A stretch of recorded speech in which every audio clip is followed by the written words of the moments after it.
دیتا ہے، تو یہ سب حکم اللہ دیتا ہے۔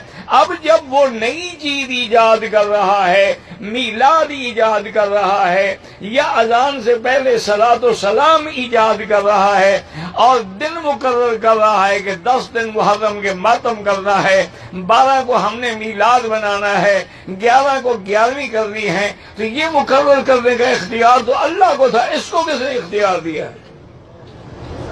تو اس کا معنی یہ ہے کہ وہ اپنے آپ کو اوتار اور خدا کے مقام پہ رکھنا چاہتا ہے۔